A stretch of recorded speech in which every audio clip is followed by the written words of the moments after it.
chegamos aos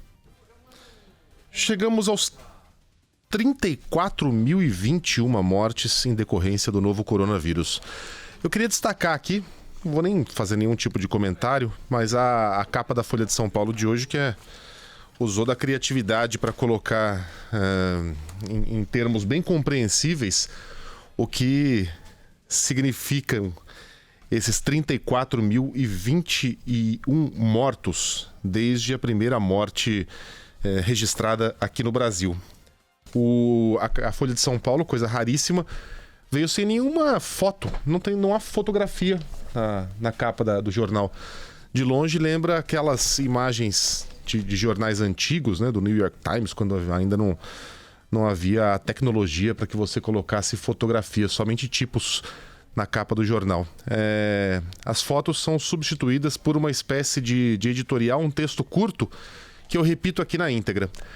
Bastaram 100 dias completados nesta quinta-feira para que a doença, já descrita como gripezinha, passasse a matar um brasileiro por minuto. Desde o primeiro diagnóstico da Covid-19 na noite de 25 de fevereiro em São Paulo até agora, 34.021 mortes em decorrência do novo coronavírus foram registradas. O saldo supera, assim, neste mesmo dia, o da Itália, primeiro símbolo da tragédia, onde o vírus se instalou mais cedo em janeiro. E faz do Brasil o terceiro no mundo em óbitos na pandemia, no mesmo momento em que governadores e prefeitos arrefecem medidas de isolamento social e o governo federal pede o fim da quarentena. Infectologistas, epidemiologistas e outros estudiosos, contudo, alertam que o pico da crise, o auge das mortes, quando elas então começarão a diminuir, ainda está por vir. E enquanto você lia esse texto, mais um brasileiro morreu por causa do coronavírus. São 7h03, portanto, desde que abrimos aqui o nosso noticiário nacional, já são 3 brasileiros que perderam a vida. É claro que a matemática não funciona assim, não é exatamente um brasileiro por minuto, mas na média é uma pessoa perdendo a vida a cada minuto que se passa. E só o tempo que a gente demorou para fazer essa pequena explicação aqui já foi o suficiente para que chegássemos a 4 brasileiros mortos, porque agora são 7h04.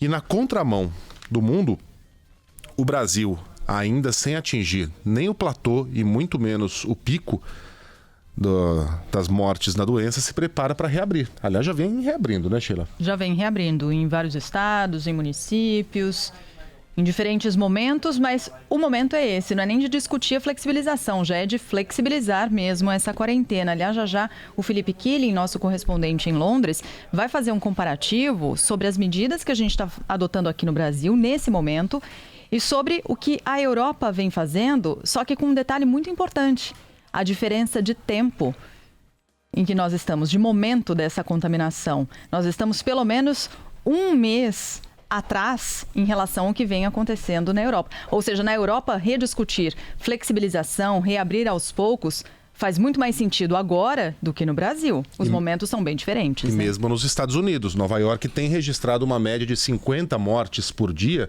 sendo que só a cidade de Nova York sozinha já chegou a registrar uma média de 700 a 800 mortos. Então, o vírus está em descendência em todo o mundo, está em ascendência no Brasil, mas nós aqui estamos vivendo exatamente o mesmo momento de reabertura desses países. Desde que iniciou-se a crise do coronavírus, não há exceções. Não há países que adotaram medidas anticíclicas e acabaram se dando bem. Pelo contrário, quem foi na contramão da recomendação dos médicos geralmente viu o seu número de mortos se multiplicarem. O Brasil corre o risco de ver essa curva voltar a apontar para cima antes mesmo que ela tenha apontado para baixo.